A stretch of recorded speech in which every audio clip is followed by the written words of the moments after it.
So this week's episode of Invaded went in a pretty interesting direction. Once again, I'm just really appreciating how the detective formula in this show, it does the thing that a lot of series don't get right. Not even just with anime, just stories across the board in all the mediums. And that you can follow what's happening with all the information that's being provided. Because a lot of times, a series like this that has some form of detective mystery, some mystery element in any capacity, the characters in question generally have information or abilities that the viewer doesn't have. Therefore, we can't solve things the same way that they can. But you can look at Hondo in this episode and how everything she said in terms of like leading up to basically understanding that there was some wires crossed in the guy that kissed her, to how she kind of pinpointed in terms of her interrogation that this woman was actually the mastermind and how he was basically just doing it as a form of love for her. Like, everything that she was questioning or saying, it was kind of things that I was interpreting myself as I was watching this episode,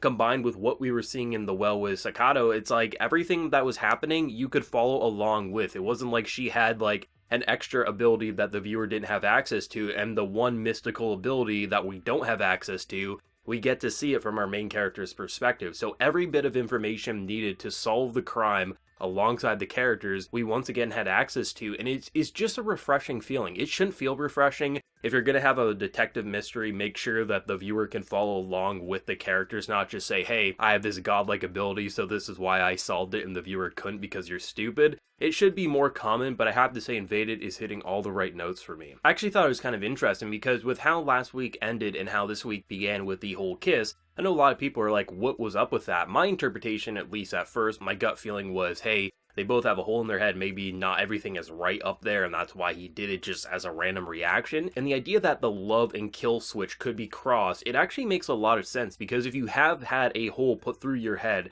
I wouldn't think everything would be totally okay, like the idea of just asking, how does the wind feel, because you have these mad lunatics who all have something not totally going right with their mind. And I thought it was interesting how she came to the conclusion of why it happened, because at first I thought it was a way just to kind of get out of the situation, but probably it wasn't totally normal, like there probably was more to it. I wasn't actually thinking about killing, I thought it was just maybe didn't know how to talk, maybe there was no real speech patterns left in his head, like, you have a hole in your head. There's a lot of reasons why a kiss would be like your mechanism and then you'd run away. But I thought the actual build up to see that it was basically he wanted to kill her, but in that moment when he didn't have the time to think about his actual intent, his reaction was love. Because he's doing his murderous things all for love. And that's so interesting. Like, I'm sure there's going to be some people who say, oh, that kind of feels like really cheesy, or it just like doesn't make sense. There's always going to be those people who say things like that, but when you really take a look at what this show is representing and how it's going into the psyche, the mentality,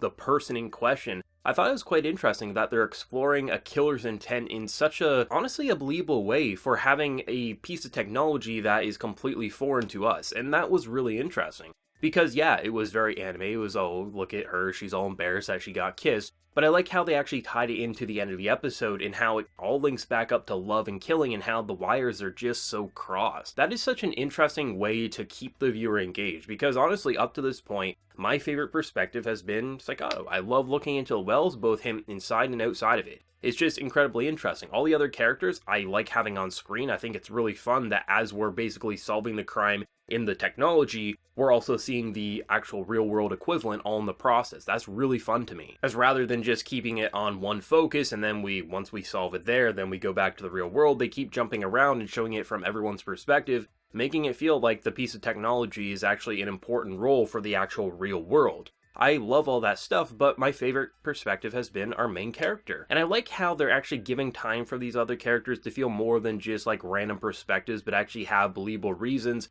and actually make them feel like they're needed, because it's not even just like you can go into the well, you solve your crime, you come out, and then you just send the B squad in. No, you have to have your own version of the A squad in the actual real world. I thought it was quite interesting. I mean, there's this moment where basically they kind of find the place where most likely all the bodies are being kept, and the fact that there was such a booby trap to the level that if you cut the power, basically they open up, the gasoline comes, the lights break, and then the sparks ignite. That was both so badass but so horrifying on the process, especially when you take in consideration the people looking in and listening and just seeing the camera feeds go out one at a time and all you can say is send in a rescue team. Like, that is so painful. And the fact that they're actually going to that length to make both the focus and the hero side really interesting, really important to look at, but also making the villainous side, the corrupt side, so interesting that you both want to look inside the wells, but you also want to see how they incorporate whatever madness we're seeing in the wells into the real world. And the fact that we've been focusing on like this floating city, basically, like just jumping around, there wasn't too much to it. It's just you're falling to your death, and then there's a home in a piece of ground just kind of like floating in the air. Why is the blood in like a perfect oval? Like, what is going on? And then when you see the girl who we interrogate at the end of the episode basically having all the features of all the victims, at that point I was like, okay, she knows something. And what I really like about the interrogation at the very end of the episode is how there's going to be some people who will say that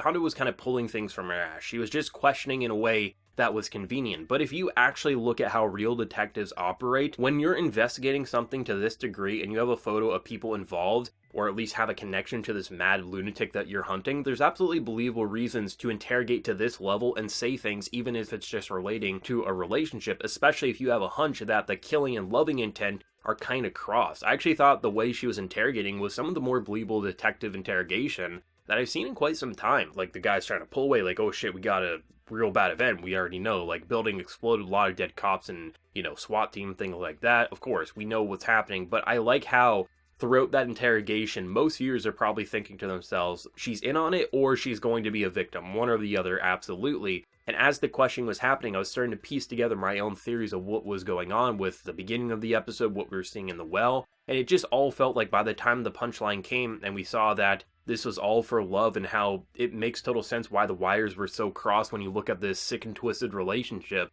it made me just let out a sigh of relief, being like, holy shit, once again, this show, even though it has such an easy opportunity to say everything that we are going to explain is just going to be done inside the well and you're not going to be able to predict it. Most anime would go down that route. But the fact that the viewer can actually play along at home, whether you get all the details or not, of course, that'll be up to the person. I don't always clue into all the details. I had a pretty good understanding this episode. I had a pretty good understanding in the first two episodes. Besides that, like, I kind of was like, oh, I don't really know what's happening. And then when I saw the punchline, I was like, oh, in hindsight, that makes total sense. I love how it makes you feel both intelligent, but also it makes you feel like, oh, I didn't see that coming, but it makes total sense all in the process. This show is just exceptional. Like, this is the perfect kind of anime that I look forward to. These are my favorite types of stories. Something that makes you think, something that makes you excited, but also something that makes you feel dread, as if, holy shit, bad things are going to happen, and you don't totally know where it wants to go. And I love how the characters, there's like this very human, raw emotion coming from all of them. Whether that is the simple flirtatious, like, oh, I got kissed, I'm so embarrassed. Obviously, you're a little flustered. I'm sure there's some generic dialogue to back that, but when you back how she is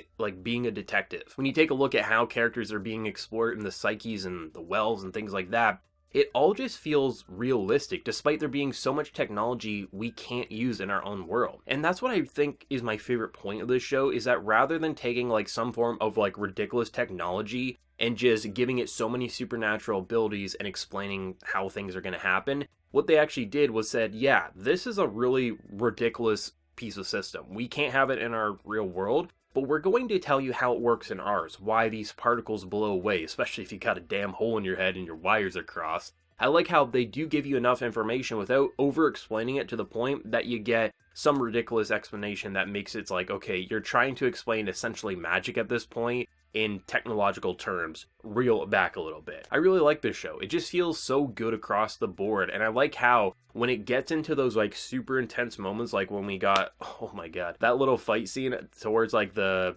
middle chunk, third chunk of the episode there, I love how you're just kind of walking up and down basically a floating world, and then you look in the distance, you see the man, he has a pixelated face, and you're like, oh god, here it is, we're finally gonna get his identity. Okay, he's stabbing some bitches left and right, you're getting into a fist fight, and just immediately he jumps away. It's that is the ultimate tease. I love it because you want this character to be kind of the end boss, right? You don't want to know his identity, you don't really want to get 2 feet on the ground before you truly get to the ending, but still, it was such a tease to be every time we enter in one of these damn wells, this bastard is always here and we can never see his face, He kind of looks like a badass, but he kind of looks like a clown all wrapped up into one. And the fact that Staccato can never get a hold of him is just ridiculous, especially considering like when he leaves those wells, he's just such a emotionless husk of his former self. The show just kind of hits all the right notes. It has like an end goal that's really interesting to follow about the murder of this family, this mysterious man we don't know the name of, the face of. But then each episode we get this like crazy crime, and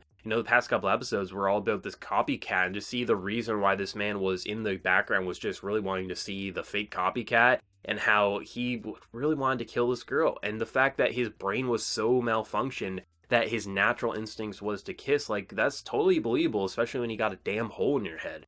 This show is just really good to me. Like, I'm loving it. I'm glad to see more and more people jumping aboard Invaded every single week. It's something that just feels pure anime, but also kind of refreshing all in the process. It's like every couple of years, every year maybe, you get a show that it feels familiar, but it also has something about it that just feels completely different. And in this case, it's the idea of the wells, and also how they're, unfortunately, explaining the detective formula. I say it unfortunately because so many detective series should really let the viewer play along at home, but they don't. But that's another thing about this show that's doing it really well, is that you actually can piece it together by yourself. But the main hook that makes it feel different is, of course, the wells. Even if you were to remove that and apply it to a more generic, like, detective thing, they're still doing enough to make it feel fun because you can actually piece it together yourself. I'm just loving the show. I think this was a very enjoyable episode for being how different it was, because they really shifted away the perspective in a different way. I wouldn't say I enjoyed it as much as last week, but it was still very fun, and it was nice to see that other characters are getting the spotlight and feeling like they are crucial to the team rather than just being some B team that runs in to solve the case after our main character already does. This was great. I love it. I want more of it. Let me know your thoughts down in the comment section below. What did you feel? Did you enjoy it? Did you hate it? Your theories on where it's going to go? Let me know. Be sure to like the video if you did enjoy it, and remember to hit that subscribe button if you happen to be new around here. So until next time, everyone, please take care and have a good one.